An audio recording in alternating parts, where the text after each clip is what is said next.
find me before I find you. Salut les amis, bienvenue sur Exomadara TV, j'espère que vous allez bien et aujourd'hui je vous retrouve pour un format de vidéo qui est très apprécié sur ma chaîne et qui je pense doit être très attendu. Nous allons évoquer les origines et l'histoire de Revenant. Il vient donc d'arriver dans cette saison 4 en tant que nouvelle légende et c'est un personnage qui a su conquérir rapidement les joueurs par son design et son côté badass que l'on a pu voir dans le trailer de la saison 4 qui était vraiment très violent. Et avec la sortie de cette nouvelle saison, on a eu une multitude d'informations à son sujet, notamment dans les écrans de chargement.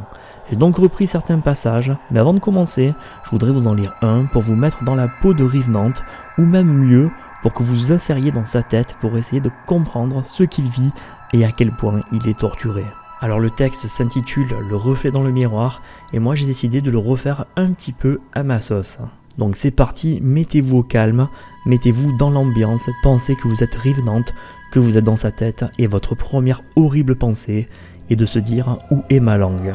Peu importe ce morceau d'ascenseur métallique que vous ressentez dans votre cou, dans votre colonne vertébrale parce que oui, vous sentez que vous n'êtes plus humain et que votre intérieur est désormais fait de métal ou bien le fait que vous n'ayez pas mal, que vous ne ressentiez plus la douleur vous perturbe. Mais la sensation la plus difficile est de ne plus ressentir sa langue. Pourquoi n'avez-vous pas de langue? Et c'est là que vous le voyez, par flash dans un miroir, un visage cybernétique totalement dénué de chair humaine, d'organes, de nez, tout est fait de métal. Un flash au début, comme statique dans l'air, un pépin, et dans le pépin, un visage. Un nouveau visage. Non, pas nouveau, c'est le visage qui vous poursuit dans vos cauchemars. Le visage qui vous a laissé tordu dans vos draps trempés de sueur. Sauf que ce n'est pas un cauchemar, c'est un miroir. Et ce n'est pas ton cauchemar, c'est ton reflet. C'est le moment où le programme du simulacrum déraille, lorsque vous réalisez ce que vous êtes vraiment, ou plutôt ce que vous étiez auparavant. Et la pensée suivante que vous avez va vous envoyer un boulon de glace dans votre colonne vertébrale qui restera avec vous pour toujours, pour vous rappeler qui vous n'êtes plus. Alors au final, qui se fout de ne pas avoir de langue quand vous n'avez plus de bouche? Car en effet c'est terminé, vous n'êtes plus un humain, vous êtes un robot avec une conscience humaine qui est programmée pour tuer. Alors ce petit texte nous donne un petit peu ce que ressent Revenant et clairement ça donne froid dans le dos. Devenir un simulacrum c'est très certainement pire que la mort, pire que d'aller en enfer et je pense que nous l'avons bien compris avec le film d'animation où Revenant tue les parents de Loba. Alors dans un autre écran de chargement, on nous explique que le premier téléchargement de Revenant remonte à 2445, soit il y a 288 ans, donc bien avant les jeux Apex. Son créateur est désormais mort depuis plus de 2 siècles et Revenant ne pourra donc jamais savoir qui il est. Il est dit qu'il est plongé dans un enfer éternel dont il ne pourra jamais sortir à cause de cette technologie de simulacrum. D'ailleurs, dans la narration de cet écran de chargement, il y a quelqu'un qui dit « Vous êtes sur le point de lui enlever ses 288 ans de rage refoulée. Ce n'est pas amusant s'il n'en est pas conscient. » Du coup, on comprend qu'ils ont laissé sciemment des souvenirs à Revenant pour le rendre totalement fou, encore plus perturbé et violent qu'à l'origine, et pour qu'il soit une vraie machine de guerre remplie de haine. Ensuite, dans un autre écran de chargement, il est évoqué dans ses missions de tueur à gages qu'on lui a dit « Alors, quand quelqu'un disparaît sans laisser de traces, c'est toi ? Quand quelqu'un meurt et que le meurtre n'est pas résolu, c'est toi ? Votre vengeance ne vise pas une seule personne, il s'adresse à chaque personne. Il s'adresse à tout le monde. Quand Revenant a un contrat, il ne fait pas dans la dentelle. Il tue tous ceux qui s'opposent à son objectif. Exactement comme dans la scène du restaurant de luxe Olympus, où Marcos Andrade et sa femme Alanza ont été retrouvés morts. En effet, le journal des Outlands relate les faits et nous a conté cette sombre histoire en l'intitulant Juste Affaire. Extrait du journal World of Olympus. 2 des victimes ont été identifiées comme le couple criminel évasif Marcos Andrade et Alanza Andrade. Bien qu'il existe peu de documents officiels concernant les Andrade, les mandats d'arrêt délivrés par les policiers ghanéens et les témoignages obtenus par la parole suggèrent que les Andrade ont été impliqués dans une variété de vols et de cambriolages dans les Outlands. Leurs opérations ont pris de l'ampleur au cours de la dernière décennie et les responsables du restaurant affirment que la violence d'hier était le résultat d'un accord commercial qui a mal tourné. L'agresseur a fui les lieux, il reste en liberté et les témoins du restaurant recherchent actuellement des informations sur le lieu où il se trouve et ont demandé aux citoyens de fournir toutes les informations susceptibles de conduire à son arrestation. Nous connaissons la réalité. Revenant a été missionné pour assassiner les Andrade Par qui, on ne sait pas, mais pour le retrouver, ça va être très difficile. Alors à la lecture de tous ces textes, ça nous passe l'envie de devenir un simulacrum ou bien de vivre l'histoire de Revenant. J'espère que nous finirons par connaître son identité et surtout sa vie avant sa tragique transformation, tout ça par un petit film d'animation comme on en a l'habitude maintenant avec Respawn Entertainment. Maintenant que je vous ai posé le décor sur sa vie et ses horreurs, nous allons aborder ses pouvoirs. Car oui, ils ne sont pas communs et totalement étrangers à l'univers d'Apex Legends à ce jour.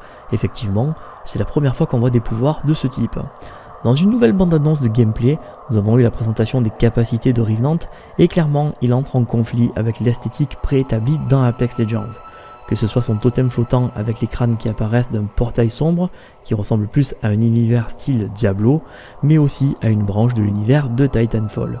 Et puis il y a aussi sa bombe en vol stationnaire qui sape apparemment l'énergie des ennemis, et puis le monde ombre lui-même, il n'y a jamais rien eu de semblable à ses capacités dans l'histoire d'Apex. Et dans ce cas, il serait intéressant de savoir comment ces capacités peuvent être expliquées, et je pense qu'il y a une explication potentielle. Alors cette théorie elle est un peu folle, mais je vous rappelle déjà en premier lieu que Revenant a plus de 288 ans, donc il a eu le temps de parcourir du chemin dans sa vie de simulacrum. Dans l'histoire de Titanfall, nous avons été initiés à des ruines d'une civilisation étrangère qui avait des capacités avancées mais qui avait disparu depuis bien longtemps. Et je crois que leur technologie a clairement quelque chose à voir avec les capacités de Revenant. Plus précisément, la technologie de l'Arche et du Distorder dans Titanfall 2. Ces deux chapitres étaient en relation avec un trou de verre dans l'espace qui était alimenté par l'ancienne Arche et des espèces exotiques extraterrestres qu'il avait créées. On trouve sur le net et sur le lore de Titanfall des explications sur cette ancienne civilisation extraterrestre surnommée les Sculpteurs. Et d'ailleurs, si vous êtes curieux, je vous invite à faire des recherches, il y a pas mal de choses à retrouver sur les sites wiki de l'histoire de Titanfall. Alors l'explication la plus probable est que Revenant utilise une réplique instable de ce que l'on pouvait trouver dans ces chapitres de l'univers de Titanfall. Soit le totem qui s'élève d'un portail noir et qui est rempli d'énergie rouge. L'architecture des sculpteurs était également du même style et de ce style qui ne correspond en rien à l'IMC, ni à la milice, ni au syndicat ou encore même à l'humanité. Alors au lieu de cela, il semble plus probable d'être d'origine sculpteur, ce qui pourrait expliquer ses pouvoirs de résurrection et de téléportation. Nous savons également que l'arche a été utilisée pour alimenter l'ouverture d'un trou de verre comme je vous ai dit précédemment, ou en d'autres termes un portail comme celui duquel sort le totem de Revenant, mais à plus petite échelle.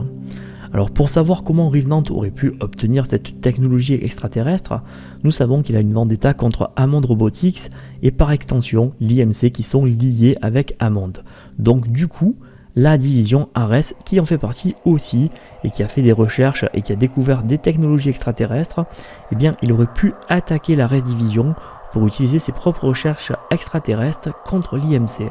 Mais justement, en creusant cette piste, je me suis dit on peut aller plus loin, et il me semble que c'est plus possible que ce soit la division Ares qui lui a transmis ses pouvoirs d'ombre extraterrestres comme une sorte de test, car vous aurez pu le constater, sur le corps de Revenant, il a plusieurs endroits où on trouve le logo de la division Ares. Donc clairement, il a été lié à cette division, et je pense qu'ils ont fait des expériences sur lui pour justement essayer de donner des pouvoirs inédits à un simulacrum. Alors après tout ça, ce n'est pas officiel, ce sont que des suppositions, mais Revenant a été créé par Hammond Robotics et je pense qu'il a été le cobaye de plusieurs expériences faites par l'IMC et plus particulièrement par cette division Ares dont faisait partie le général Marder et qui était également en contact avec Kuben Blisk. D'ailleurs dans une dernière vidéo lore, on parlait d'un commissaire des jeux Apex qui avait disparu depuis un moment. Et il s'agit forcément de Kuben Blisk que vous connaissez très certainement si vous avez fait Titanfall 2 et qui je pense nous finirons par revoir dans l'univers d'Apex Legends. Il y aura peut-être des liens avec des légendes et pourquoi pas avec Revenant étant donné qu'il a œuvré pour la division Ares et qu'il a eu lui-même sous son commandement des gens qui sont devenus des simulacrums. Alors si jamais vous avez d'autres théories ou d'autres idées, n'hésitez pas à me les faire savoir dans les commentaires les amis, mais j'espère qu'on va avoir de plus en plus d'éléments sur le lore de Revenant, car je trouve qu'il est vraiment très intéressant, et par la suite, je vous referai des vidéos sur le personnage, car il y a vraiment plein de choses à exploiter. Voilà les amis, cette vidéo touche à sa fin, je sais que vous aimez les vidéos de lore sur Apex Legends, j'essaierai d'en faire encore et encore sur ce personnage ou sur d'autres personnages si on a de nouvelles infos. Si vous avez aimé, n'hésitez pas à mettre un pouce bleu, à commenter, à me donner votre avis dans les commentaires, à vous abonner ou me soutenir sur Utip. Je vous invite également à regarder la playlist avec toutes mes vidéos sur les histoires des origines des légendes d'Apex, et puis je vous dis à très vite en vidéo.